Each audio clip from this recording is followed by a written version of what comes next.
Estamos aqui com Dante D'Agostini, economista, que veio para falar conosco um pouco mais sobre o agronegócio, sobre as perspectivas do agronegócio, da população mundial, do consumo da população mundial.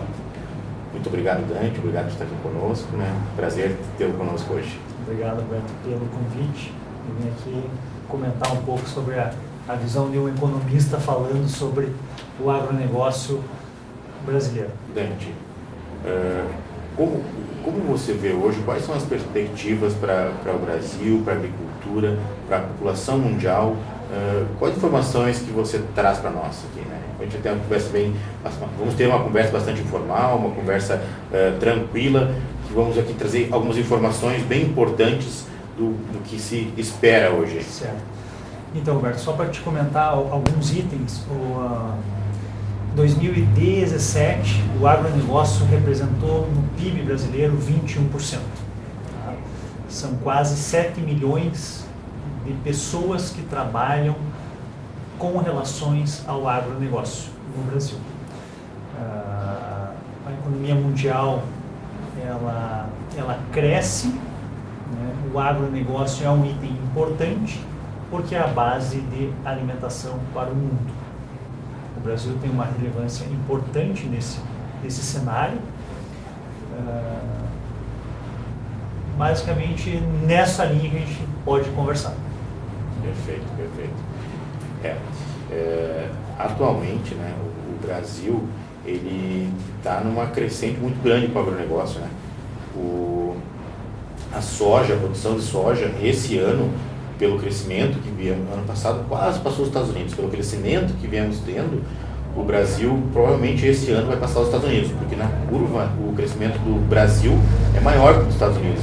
Então, esse vai ser o ano em que o Brasil vai se consagrar como principal produtor de soja. Mas já é o principal, né, de café, de suco de laranja e de tantos outros produtos aí, né, do agronegócio, que o Brasil hoje é o campeão mundial, né? Correto.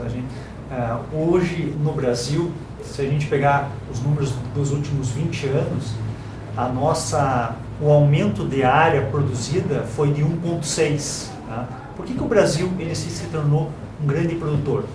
Porque foi a base de tecnologia. Nós aumentamos nesse mesmo período 3,4 em produtividade. Então, assim, o nosso crescimento foi em produtividade.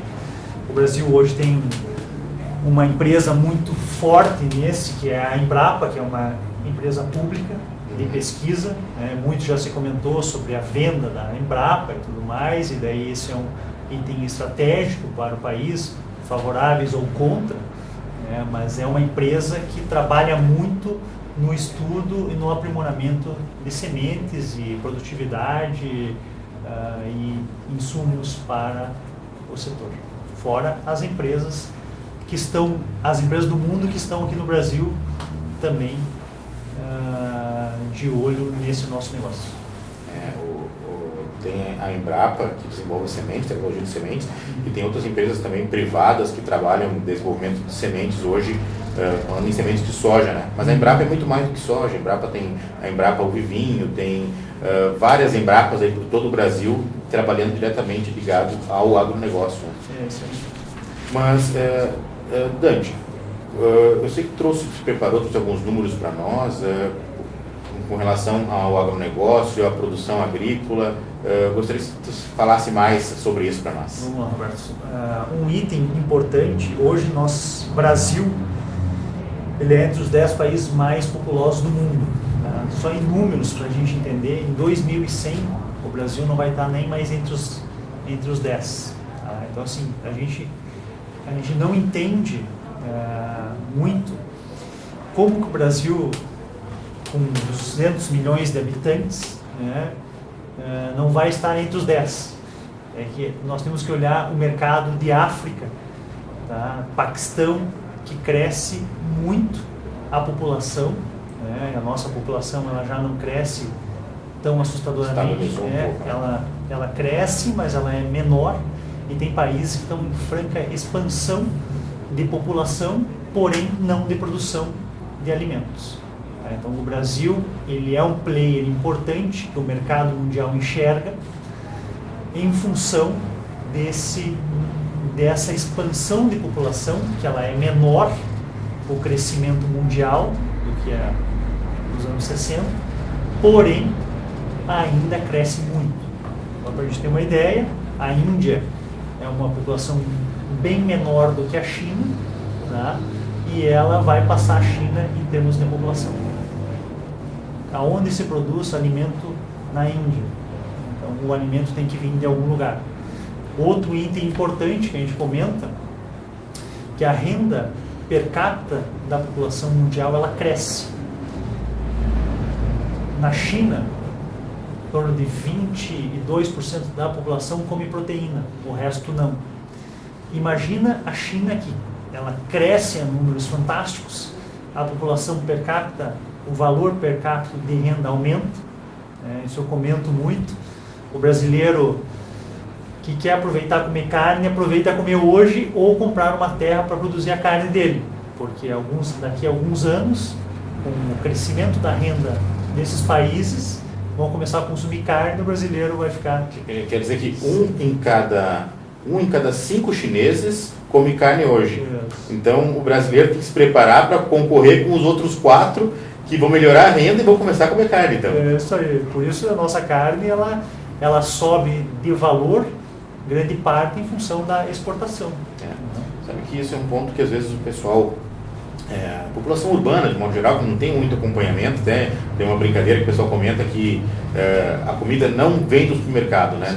Não aparece no supermercado, alguém que, produziu e levou até lá. Mas tem um dado importante, que no Brasil nós temos um hábito que não é comum no mundo, que é comer carne, né? Carne bovina. De modo geral, no mundo se consome mais carne suína e carne suína e aves, né? Frango. E no Brasil nós comemos carne bovina exatamente porque nós temos uma grande produção de soja, uma grande produção de grãos, que favorece, e por ter uma grande área também, favorece essa produção. O Brasil é um dos maiores exportadores, o maior exportador de carne bovina hoje no mundo, né? Mas essa é uma informação que tu trouxeste, que as pessoas não param para pensar que o Brasil é um grande produtor, mas no momento que esses outros mercados começarem a consumir, vai ter mais gente concorrendo com o mesmo produto e com o mesmo alimento, né? Talvez fique mais difícil de comprar lá no mercado. Esse é um mercado que é do capitalismo, né? Quem paga, come. Né? E o preço você pode vender para quem você quiser. Você é livre, você pode vender para a China, pode vender para o Paquistão, pode vender para a Índia. A Índia não se come carne bovina, né? Mas pode ter a África. A África se a gente olhar os dados, né, a população lá é pobre, mas ela começa a melhorar, certo? Então a renda começa a melhorar, então com pouco eles vão querer comer carne, né? Lá se produz pouco, pode ir, né, Europa, Estados Unidos e assim por diante. O que ocorre com a agricultura é que as sementes hoje elas são geneticamente modificadas para serem tolerantes ao glifosato, que é o que mais discute, que é o que teve aquele no passado, houve bloqueio por uma juíza e tal, se proibiu, depois se liberou de novo, né? Então 90% das sementes, falando em soja, hoje são geneticamente modificadas para isso. O algodão, que também é bem importante na balança comercial do Brasil, é geneticamente modificado para ser resistente a glifosato. Então os agrotóxicos hoje para a grande produção de cereais, os defensivos agrícolas, eles são muito importantes e não se conseguiria produzir nem mesmo o que se produzia lá atrás, falando há 50 anos atrás, quando se começou a produção agrícola, nem naqueles níveis, porque as sementes de hoje ela foi modificada para isso. E aí também um ponto que é uma dúvida, né, da população, é possível, não é, conviver ou acabar com os venenos, com os agrotóxicos hoje? Hoje para amanhã não. Talvez seja possível no processo nós pensarmos na diminuição ou até chegar a um ponto de acabar, não utilizar mais. Mas isso tem um processo longo, duradouro, desenvolvimento de novos materiais, novas sementes, novos produtos, e isso demoraria, no mínimo, assim, sendo muito rápido, né, uns 10 anos. Mas é algo que demoraria bastante para conseguirmos. É possível? Né? Aí é outra discussão. É que assim, o que eu não sou, eu estudo essa área econômica desse negócio, mas não estudo a questão do desenvolvimento. mas eu acredito assim que quem está desenvolvendo um produto, ele quer desenvolver para melhorar e para diminuir os vários impactos, como o impacto da parte tóxica lá desse negócio. Se a gente pensar até o próprio ser humano, né, a parte da medicina, você desenvolve e tu melhora muito a qualidade. Hoje praticamente hoje não morre mais uma pessoa quase no mundo sem tu saber qual é o problema que morreu. Certo? Diagnóstico. Sabe, o diagnóstico hoje está muito apurado. E é mais ou menos nessa área, eu acho, do agronegócio. Do agronegócio hoje existem muitos centros de pesquisa porque tu quer melhorar. Sabe? E por que usar? Sabe? Porque hoje não tem como não usar. Sabe? Porque tu tem máquinas hoje que ela não vai conseguir trabalhar se tiver, sei lá, muita planta lá no meio prejudicando a área, sabe? Isso que tu comentou agora é exatamente a ideia do nosso congresso, né? Que é trazer as informações de que se é possível ou não, como é possível ou não, informações sobre o agronegócio com o agrotóxico, a utilização do agrotóxico, né? É isso que é a nossa ideia com relação ao congresso. Trazer informação de qualidade de todos os setores e como influenciaria no Brasil a produção agrícola sem os agrotóxicos ou sem os defensivos agrícolas. Né? Nos últimos 42 anos, a produção de carne de aves aumentou 22,7 vezes. Tá? Pô, Dante. Bacana, tu melhorou isso, como é que tu melhorou? A genética, né? O frango é muito mais rápido para tu se fazer hoje, porque não tem 45 dias já 45 dias estão aí pronto, que se fala muito, mas ele é geneticamente modificado. Não. Mas aí a gente pegar... Por que isso é interessante? Porque para a população, em 1974, se a gente for falar em valores presentes hoje real, a população pagava R$16 da carne lá de frango. Quanto paga hoje? Paga 6. Então você vê quanto você diminui, né, para a população essa produtividade menor. A importância desse aumento de produção, desse aumento de oferta de produto para a população, né, que mostra em geral, né? De 16 para quanto? Para 6. É uma grande diferença. O poder aquisitivo aumentou. Enquanto os chineses não estiverem comprando aqui, então nós vamos... Enquanto eles não estiverem consumindo... né, nós vamos pagar pouco, mas na hora que eles começarem a consumir, nós vamos ter que brigar por eles. Pode ter certeza.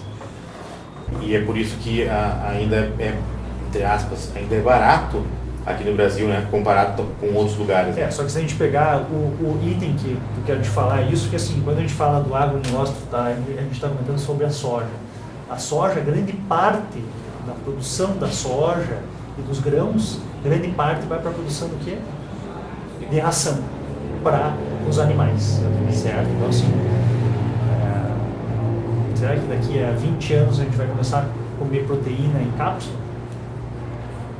Como é que a gente vai fazer isso? Ou nós vamos continuar comendo carne? Virar vegano? Deixar de consumir proteína? Existe uma grande massa da população, uma pequena massa, que quer ir para esta linha, certo?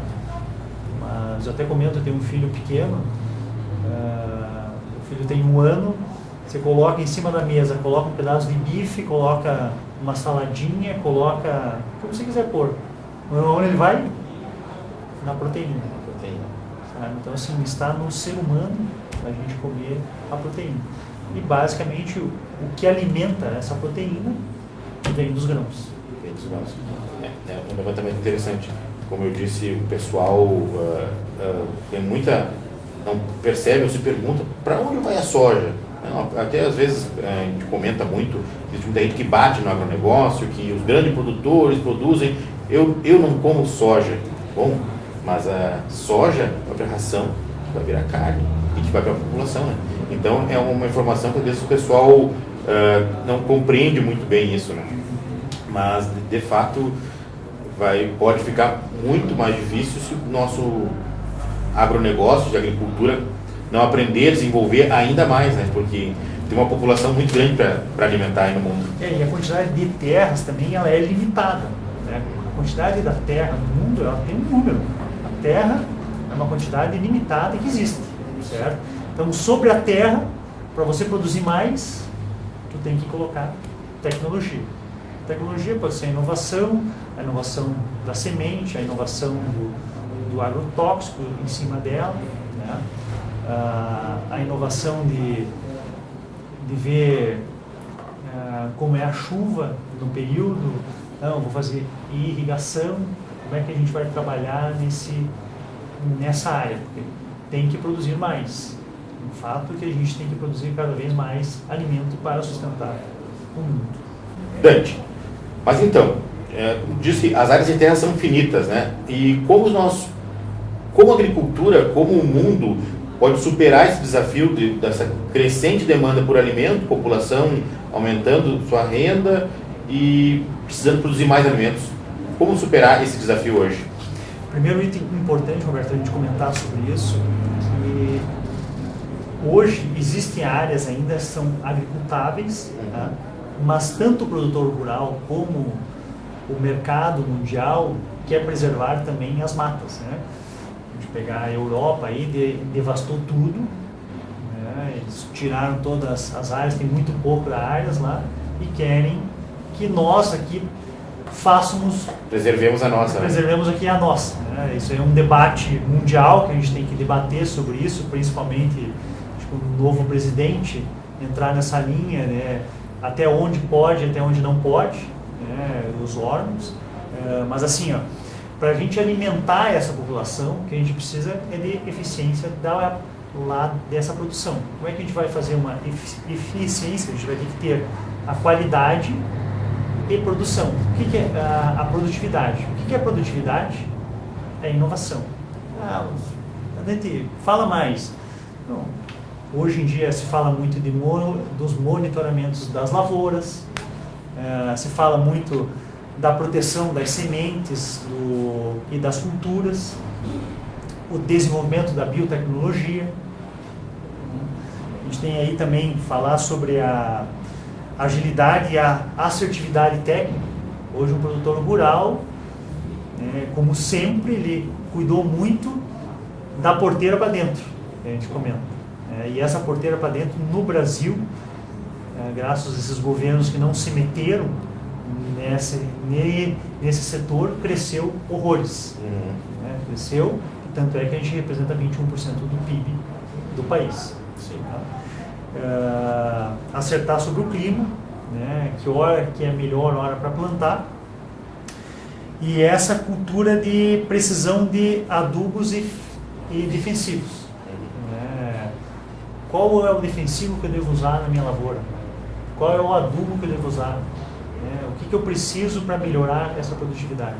Então, basicamente, hoje no mundo, a discussão é sobre produtividade. Como melhorar a produção num mesmo pedaço de área. Exatamente, né? Então, exatamente, né? Se fala, se comenta e tem a expectativa de que tenhamos uma população muito maior, já em 2025 já está crescendo mundial, né? O Brasil deu uma estabilizada, mas mundial, e para 2050 muito mais e com muito mais condições. E aí nós enfrentamos esse problema dessa necessidade de produção, maior produtividade, né? Como produzir mais, como manter, e ainda enfrentando tudo isso mesmo, enfrentando as formas de política, enfrentando, né, por que não falar, Greenpeace que vem aqui, que tem que preservar a própria área. O produtor rural hoje, ele tem uma área mínima que ele tem que ter de preservação dentro da propriedade. E aqueles que não têm, existe até uma adaptação, então, e sendo multados por conta disso. Enquanto que, como disse, na Europa, né, que é o berço da humanidade, na Europa, muito mais desenvolvida, tem hoje uma área bem menor, né? De fato, essa é a grande questão hoje para a agricultura, né? É o grande desafio. E um item que a gente tem que comentar, a gente falou anteriormente, Roberto, nós não estávamos aqui gravando, é sobre a população brasileira, esse envelhecimento de quem produzia, certo? Se você pegar hoje os filhos dos produtores, existe hoje uma massa não é pequena de pessoas que não querem mais ficar na área de produção.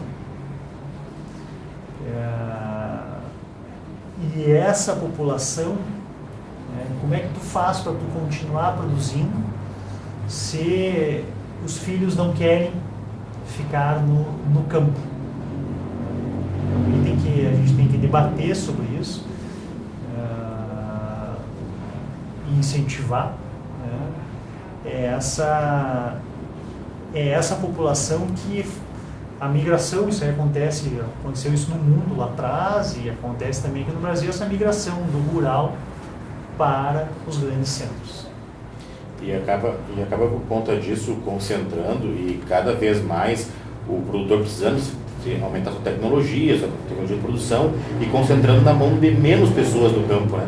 Aí até tem muito debate dos grandes produtores, que favorece os grandes produtores, mas como disse ali, o pequeno produtor às vezes não consegue dar continuidade com a família dele, então acaba concentrando na mão de grandes produtores que são quem continua desenvolvendo a produção agrícola, né? Isso é um ponto que vem acontecendo muito, porque cada vez mais as pessoas não querem sujar a bota lá no campo, querem trabalhar na cidade, querem ter talvez um conforto melhor, estar numa situação, ter um trabalho que seja um pouco mais tranquilo dentro da cidade, né? Isso é um fato mesmo.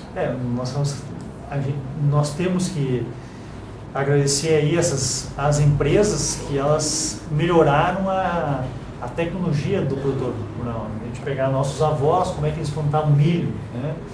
Como é que eles faziam. E hoje tem todo maquinário.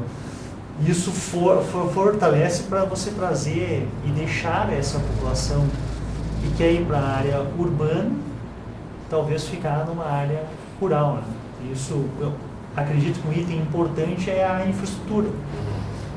Se o país, você melhora a infraestrutura do país, que tu consiga ter um acesso muito fácil para tu ir para um centro, talvez você consiga deixar a família muito próxima do campo, porque é fácil se deslocar. Exatamente. Como dizem, às vezes o filho do agricultor saiu para estudar, foi para longe, conheceu outra cidade, arrumou uma namorada e não quer mais voltar, né? Acontece muito disso aí. Agora não vou mais voltar para lá, vou ficar na cidade. Mas então, Dante, qual que é a importância da soja hoje na economia brasileira, no agronegócio? Em números, qual a importância hoje da soja, né, para o agronegócio e para a economia brasileira? As exportações do agronegócio em 2018 se calcula em torno de 68 bilhões de dólares. Esse número, o complexo da soja, representa 45%.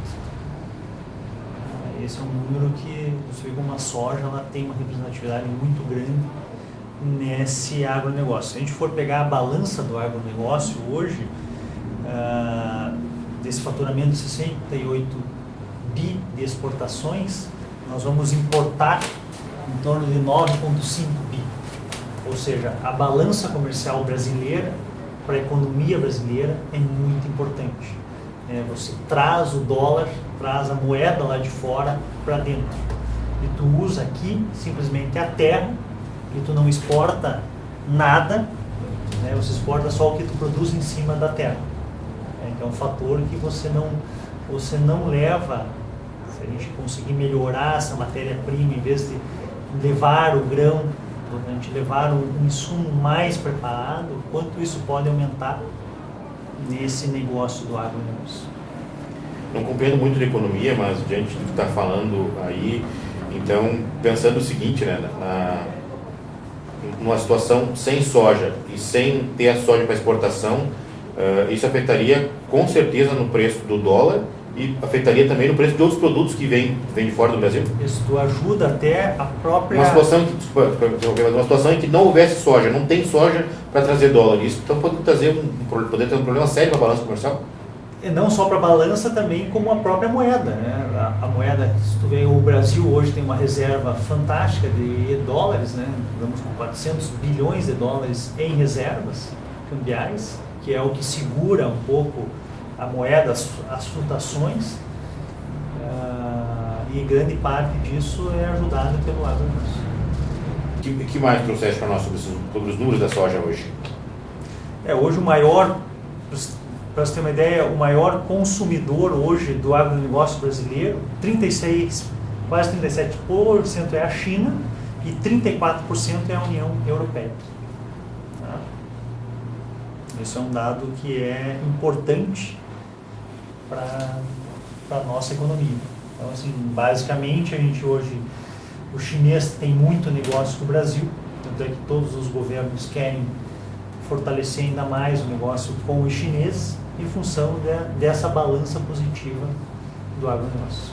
Possíveis futuros presidentes aí que é segurar os chineses, né? Que é evitar que eles comprem terra aqui no Brasil. É um fator, assim, não é que ele é contra o chinês, né? O discurso é muito claro, porque a China, ela precisa alimentar o povo dela, que a gente já voltou a falar, 20% da população chinesa come proteína. A China não tem espaço para proteína, para criação lá de proteína. Para onde eles foram? Foram para a África comprar terras e querem vir aqui para o Brasil comprar terras. Então, assim, o que os governantes querem talvez tentar barrar essa compra de área, né, para alimentar o povo deles. Bem nessa linha que tu comentou, sabe que alguns grupos chineses estiveram no Brasil recentemente, no Paraná, e compraram empresas do agronegócio, empresas não necessariamente de áreas de terra, mas empresas que trabalhavam com venda de insumos, com produção de sementes, exatamente com o intuito de ter esse controle da produção de alimentos para poder levar para a China, né? Então as empresas estão vindo para cá e estão comprando empresas da área agrícola, não necessariamente empresas produtoras de grãos, mas empresas recebedoras de grão, para ter um controle desses grãos para não faltar comida para eles lá, né? A China vem se preparando nesse sentido, no Brasil e como diz também na África. Se a gente pegar, não vamos entrar numa área política, né, porque é ruim, mas os últimos governos, o que fizeram de mal para o país, que hoje o nosso país é um país barato para você comprar. Porque tu vê a nossa moeda aí, é dividido por 4, né, lá fora. Os chineses têm a maior reserva do mundo de dólares, ou seja, estão cheios de dólares, né? Eles podem ir para o mundo para comprar negócios. No Brasil, nós estamos a gente falava lá atrás, nos anos 80, da década perdida.